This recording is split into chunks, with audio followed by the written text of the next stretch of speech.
Sí, profe. Correcto, muy bien. Yo les dije que de aquí en adelante, siempre cuando veamos la carátula de presentación del gobierno que vamos a estudiar, vamos a identificar con ese trabajo de las primeras semanas de sesiones virtuales con qué color debemos escribir tanto el nombre como los años del presidente que en su momento nos convoque a estudiar. A ver, ¿con qué color vamos a escribir el nombre de Óscar R. Benavides y los años 1933-1939? ¿Negro? Negro. A ver, vamos a ver si lo que dice la compañera es correcto, que este nombre de este gobernante, de este presidente, debe ser escrito con color negro. Efectivamente, porque habíamos quedado que el color negro identificaría a aquel personaje o gobernante que llegó al poder, ya sea por el mandato o la decisión o la encargatura de la presidencia, casi siempre hecha por el Congreso de la República, ¿no? Quiere decir que este señor no llegó a ser presidente, por haber triunfado en unas elecciones o por haber llegado vía golpe de Estado, ¿no? Y ¿cómo se llama? Su llegada al poder tiene mucho que ver con el último episodio, suscitado en el gobierno anterior del presidente Luis Miguel Sánchez Cerro. ¿Cuál fue ese acontecimiento ocurrido, muchachos? ¿Cuál fue el acontecimiento que posteriormente conllevará que el Congreso le encargue la presidencia a Benavides? Falleció Miguel. Falleció, creo. A ver, pero ¿en qué circunstancias? A ver, vuelvo a decir, puede ser tres razones, ¿ah? Uno, que el presidente renunció a la presidencia. Dos, que se produjo por el Congreso la vacancia presidencial. Tres, por muerte del presidente, ¿no? En este caso fue por muerte del presidente, pero específicamente por un asesinato, ¿no? Contra el presidente Sánchez Cerro a manos de un militante aprista llamado Abelardo Mendoza Leiva.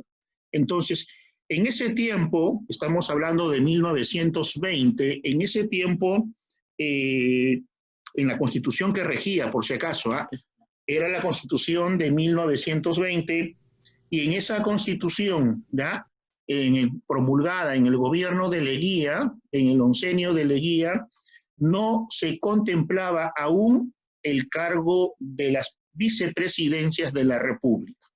Entonces, si hubiese un acontecimiento que conlleve a que en el Perú no exista el gobernante o el presidente por X razones o motivos, eso era una decisión del Congreso de la República, y el Congreso convoca a Benavides y le diría algo así, ¿no? Señor Benavides, el presidente Sánchez Cerro ha sido asesinado, le falta 3 años para culminar su mandato y entonces se le encarga la presidencia del Perú hasta 1936. Ojo lo que estoy diciendo, hasta 1936. Pero viendo la carátula, te pregunto, ¿el año final de gobierno de Benavides es el año 36? No. ¿Qué año figura? 1939. Correcto. Entonces, eso quiere decir que luego vamos a ver un acontecimiento que ocurre en el año 36, que luego va a permitir ampliar por 3 años más el mandato presidencial de Benavides, ¿no? Y al final se queda 6 años como presidente del Perú. ¿Ya? Muy bien. Benavides había observado que la inestabilidad política suscitada en el gobierno anterior conllevó prácticamente a una guerra civil, ¿no?, entre los apristas y los que gobernaban en el Perú en ese entonces, ¿no? Principalmente contra Sánchez Cerro. Entonces, muy inteligentemente, tomó una medida aplaudida en su momento con la promulgación de la famosa ley de amnistía general. Esta ley va a permitir que los presos políticos ya que estaban en la cárcel salieran en libertad, los que estaban en el destierro o en el exilio vuelvan al Perú y de hecho el más beneficiado partido con esta ley de amnistía va a ser el APRA y su líder Víctor Raúl Haya de la Torre, que sale de prisión y puede ya de alguna otra manera tomar participación de los asuntos políticos del Perú, o gracias a esta ley de amnistía. Correcto. Recordemos también que en el gobierno pasado se suscitó el conflicto con Colombia, que Sánchez Cerro quiso asumirlo como un acto de recuperar territorio que Leguía en el famoso oncenio había obsequiado a Colombia. Ojo a este dato que tiene que ver con 3 gobiernos, ¿ah? Entonces, cuidado que se está acoplando alguien ahí conversando. Cuidado que se está acoplando, por favor. ¿Ya? Entonces decíamos, miren todo este problema en cuántos gobiernos están implicados. Siguen hablando, está acoplándose por ahí, voy a silenciar el micrófono de todos. ¿Ya? Leguía, en el oncenio habíamos indicado que le entrega a Colombia el llamado trapecio amazónico, ¿ya? En este mapa vamos a ver con un color más acentuado verdoso toda esa zona que en algún momento fue peruano y por injusta decisión de Leguía, ese llamado trapecio amazónico fue a parar a dominios territoriales de Colombia, ¿no? Entonces, ese obsequio hecho por Leguía pretendió ser recuperado por Sánchez Cerro en este conflicto del año 33, del año en el gobierno de Sánchez Cerro, que lamentablemente se truncó el deseo de recuperar esa región por la muerte del presidente. Cuando llega Benavides al poder, ya no prosigue, él no continúa el deseo de recuperar esa zona llamada del trapecio amazónico para el Perú. Es más, se firma un acuerdo de paz ya con Colombia, ¿no? En el cual se ratifica la entrega de esa zona amazónica a Colombia y el compromiso peruano de no reclamar nunca más esa zona como parte de su soberanía terrestre, ¿ya? Aquí tenemos mucho más ampliado toda esa zona que hoy, repito, hoy es parte del territorio colombiano, ¿no? El llamado, repito, trapecio amazónico, comprendidos entre el río Caquetá y el río Putumayo, ¿ya? Hay una versión algo increíble de la historia crítica del Perú en torno a la razón por qué Leguía le obsequió a Colombia esta zona amazónica, ¿no? Aunque Leguía finalmente justificó este obsequio, este regalo, esta entrega, diciendo a la población peruana de aquellos tiempos que lo hacía en un afán de hermandad y de integración americana, y como muestra de que el Perú era un país pacifista, le entregaba esa zona añorada por Colombia, ¿ya? Repito, esa es la versión que encontramos quizás en buena parte de los libros, pero hay una versión algo increíble, versión final también de la historia crítica del Perú, que escucharla te te puede marcar una sonrisa, una ira, ¿no? Y te la voy a contar rápidamente. Dice que Leguía era un personaje muy, muy carismático y muy enamorador, ¿ya? Le gustaba tener, ¿cómo se llama?, muchas mujeres, y entre sus relaciones amorosas se enamora de una colombiana, de una hermosa colombiana. De esta relación amorosa de la colombiana con el presidente peruano, toman conocimiento los gobernantes de Colombia y llaman a la ciudadana colombiana y le hacen una propuesta, ¿no?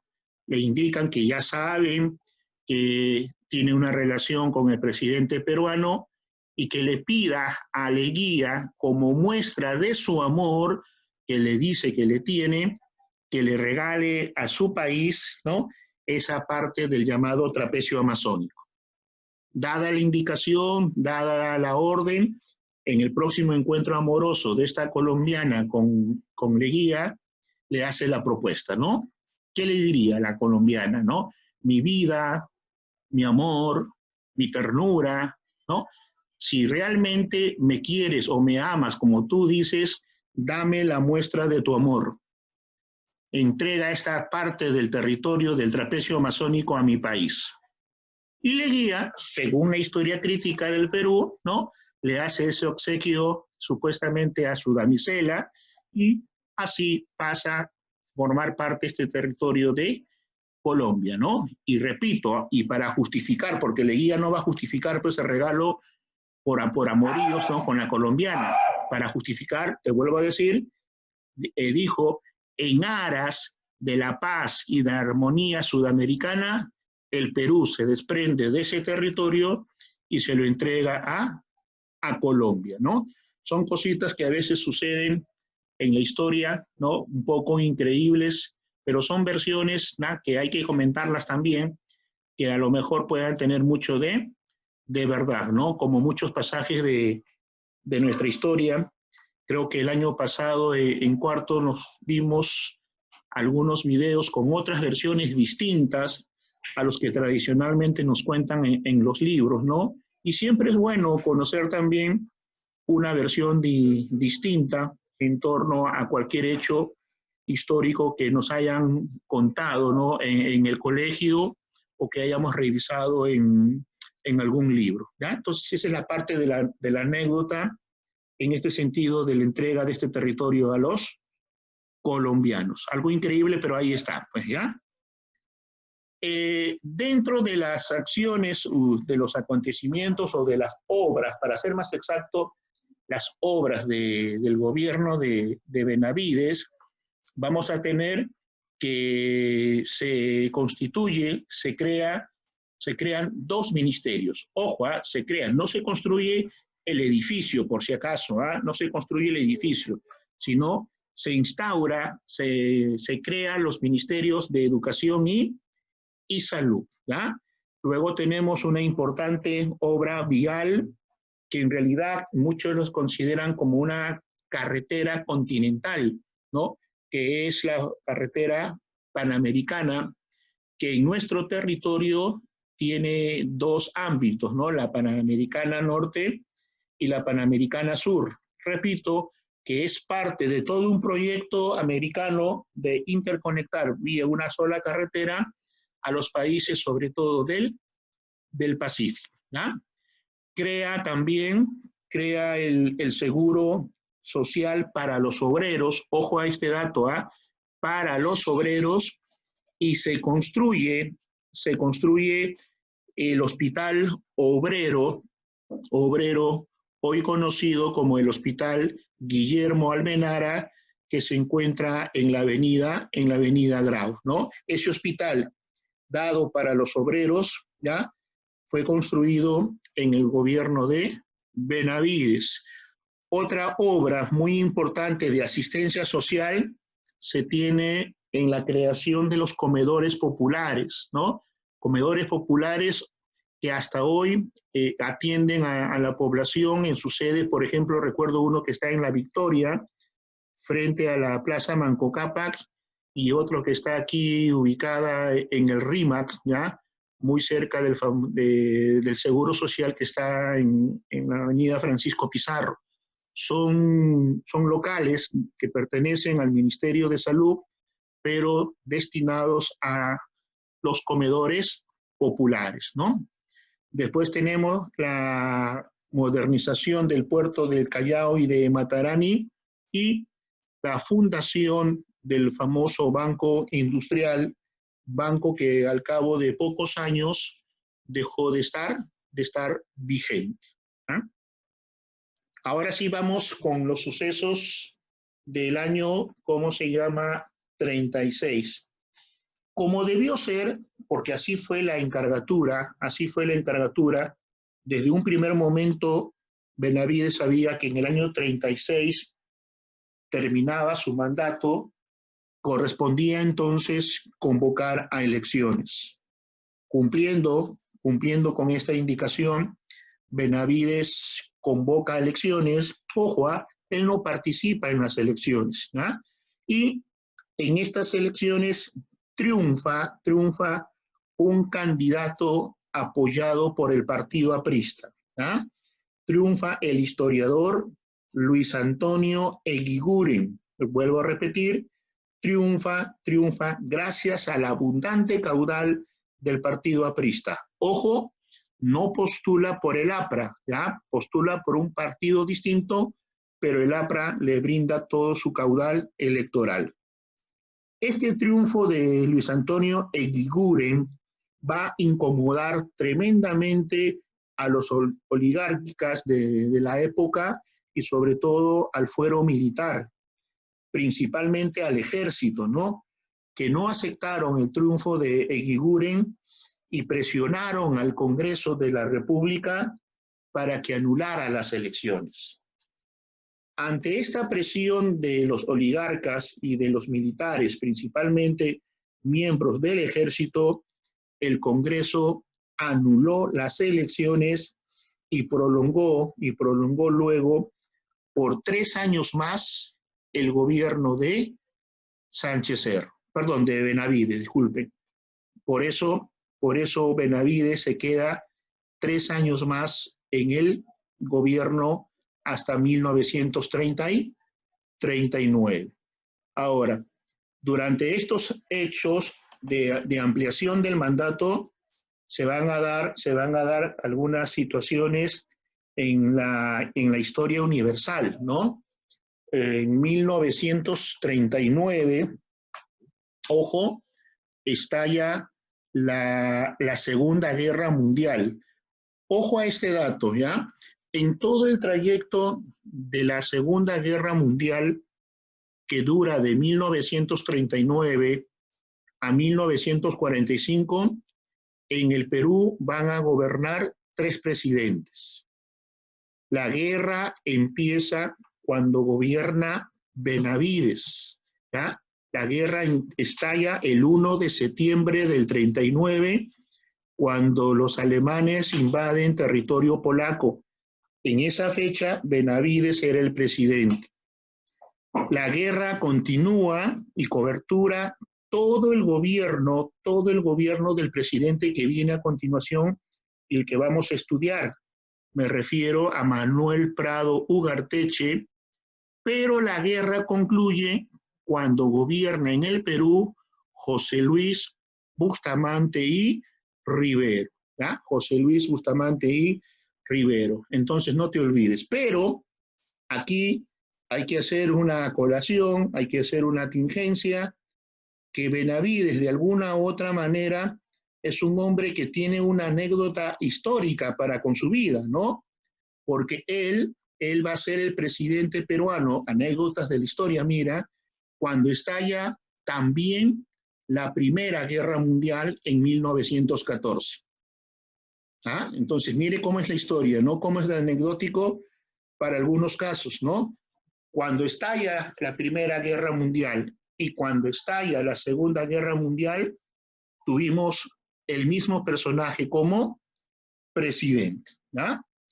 En un primer momento, con Benavides en el gobierno, el Perú se declaró neutral, es decir, no apoyaba ni a la coalición o eje, ni al bloque de los aliados. Repito, se mantuvo neutral. Ya después, en el otro gobierno que viene, ahí vamos a ver un cambio de decisión de apoyo a una de las alianzas, pero ya en el gobierno de Manuel Prado Ugarteche. ¿Ah? El segundo acontecimiento también que tiene que ver con este gobierno, con una relación y del cual en su momento Benavides, dice la historia, manifestó su complacencia o su admiración, fue la llamada Guerra Civil Española, que estalla en 1936. ¿Ya?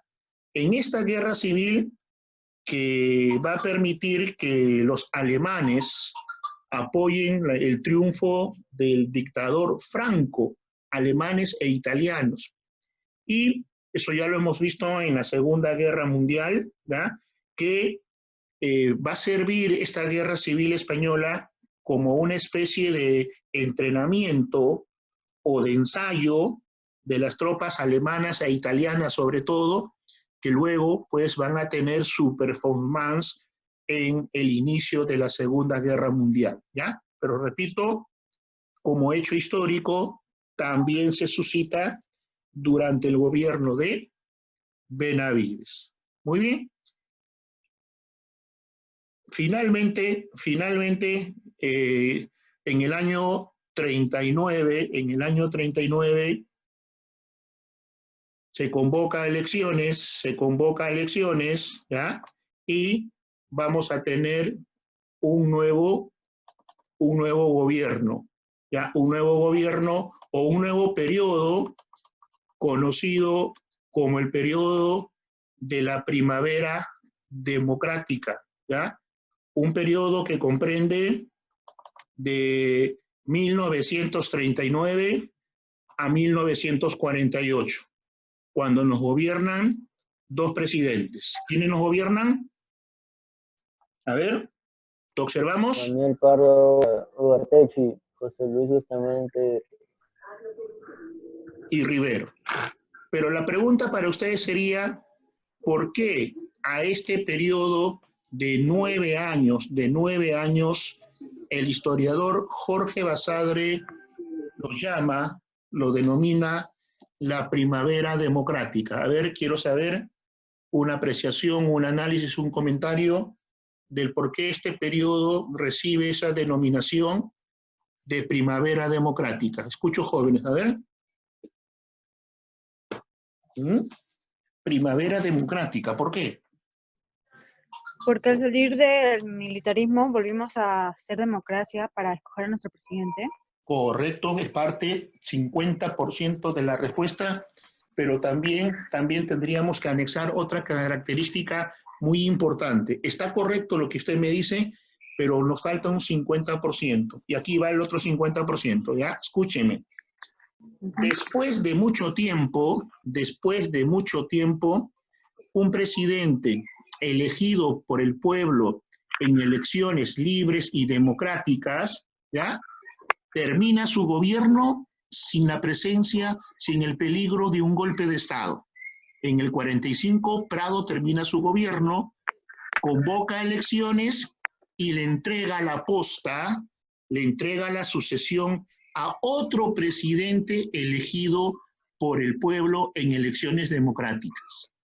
Lamentablemente sí, este segundo presidente no termina sus 6 años de gobierno, periodo de gobierno de ese tiempo, y en el año 48 otra vez la presencia de los militares por un golpe de Estado, ¿ya?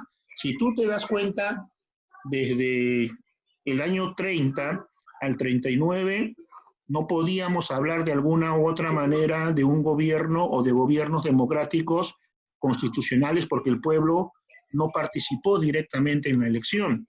Podemos decir recién que con Prado, en el año 39, empieza realmente el Perú a vivir un periodo de democracia constitucional con la elección de Prado. Y, repito, ¿ya? Después de mucho tiempo, la sombra de un golpe de Estado parecía ya lejana parecía que ya el Perú no viviría un golpe de Estado, pero se equivocaron, pues, ¿no? Porque en el año 48, otra vez los militares, ¿no?, llevaron adelante un golpe de Estado, ¿ya?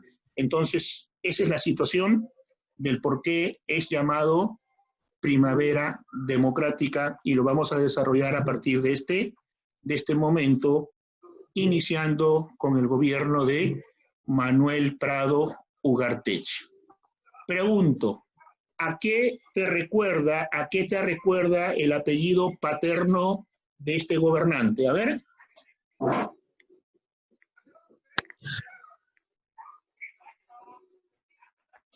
¿A qué te recuerda o a quién te recuerda el apellido paterno de este gobernante, de Manuel Prado Ugarteche?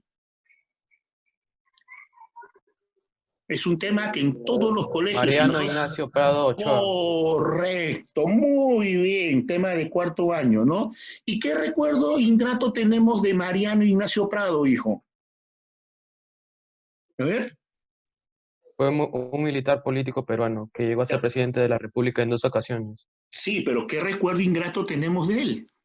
Fue a Francia, París. Fue un dictador. Nunca volvió. Sí, pero ¿qué hecho histórico realizado por Prado tenemos que despreciar los peruanos? Tenemos que criticar, tenemos que juzgar del papá de este personaje. Lógico, aunque los hijos no tienen la culpa de las acciones de los padres, pero encaja con lo que le voy a explicar a continuación, ¿ya?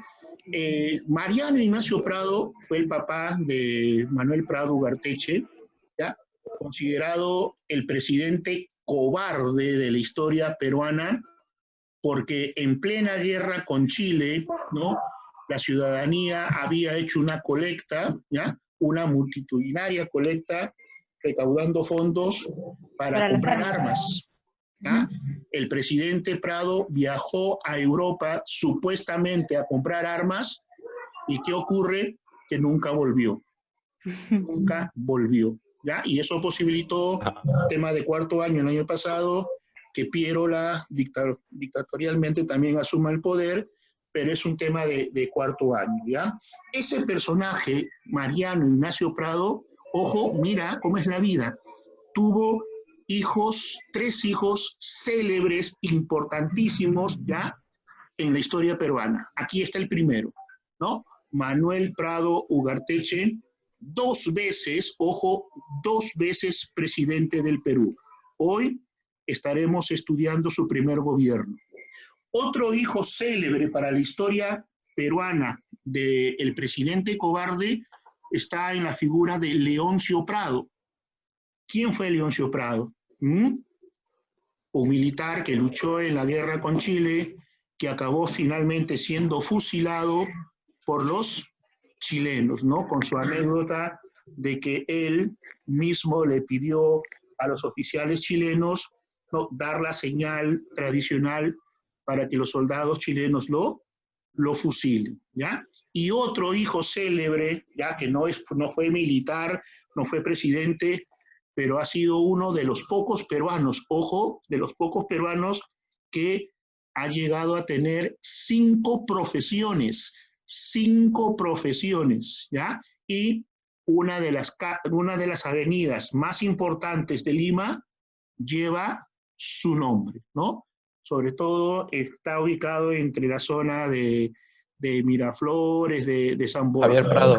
Correcto, ¿no? Entonces, ¿cómo es la vida, no? Javier Prado, correcto. Entonces, el presidente con esa denominación e hijos célebres e hijos importantes para la historia. Entonces, el llevar el apellido Prado fue el gran problema que inicialmente tuvo que hacer frente Manuel Prado. ¿Por qué? Porque la población había pasado mucho tiempo ya de la guerra, recordaba en él la figura, ¿no?, y la acción sobre todo de su padre. Entonces, la historia dice que Prado fue un gran orador también, ¿no? No tanto quizás como García, pero tuvo también un buen en medio de ser un orador reconocido, y él tuvo una tarea importantísima, ¿no? Y creo que justa también, justa y necesaria. Dio a entender a la población de que él tenía una misión fundamental: reivindicar el apellido Prado para con la historia peruana, y sobre todo reconocer en la población que los hijos, ojo, ahí totalmente de acuerdo con Manuel Prado, que los hijos no tendrían por qué cargar sobre sus hombros la culpa de las acciones hechas por los padres. No sé si eso puede ser compartido con la aceptación de ustedes, ¿no?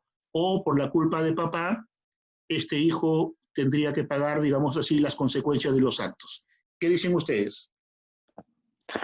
Profesor, yo creo que claro, ¿no? Como dice, los hijos no debemos pagar, como dice el pato, de los padres, las acciones o las malas cosas que hayan hecho los padres, ¿no? Ajá. Y eso es real, Sí. eso es real, Cristian, ¿no? Porque cada uno es una propia historia, ¿no? Y no tendríamos Claro.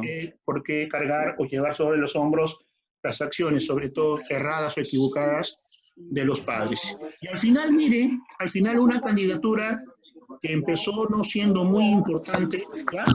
Termina Prado convenciendo a la población, pidiendo esa oportunidad, y al final gana las elecciones y se va a convertir por 6 años en el nuevo presidente del Perú. Otro dato adicional, ¿ya? En ese tiempo aún la sucesión presidencial o el cambio presidencial no se daba precisamente el 28 de julio, como se da ahora, ¿no? Cada 5 años, el 28 de julio, en las fiestas patrias, se ha tomado como referencia hacer el cambio presidencial. La llegada al poder de Prado en el año 39 fue en diciembre. Por eso decíamos que el presidente anterior, Benavides, gobierna el Perú cuando estalla en septiembre la Segunda Guerra Mundial, ¿ya? Y te vuelvo a reiterar, casi, ¿ya? Todo el gobierno, no casi todo el gobierno de Prado es el escenario de la Segunda Guerra Mundial, y en ese escenario ya Prado decide darle el apoyo a la alianza donde se encontraban los Estados Unidos, ¿no? ¿En qué alianza se encontraban los Estados Unidos? En el bloque de los aliados, ¿no? Claro. En los bloques de los aliados, ¿cierto, profesor? Por la Unión Soviética, ¿no? Por Francia y por Inglaterra, ¿ya? Entonces, chicos, aquí nos vamos a quedar. Escúchenme, por favor, muy atentos.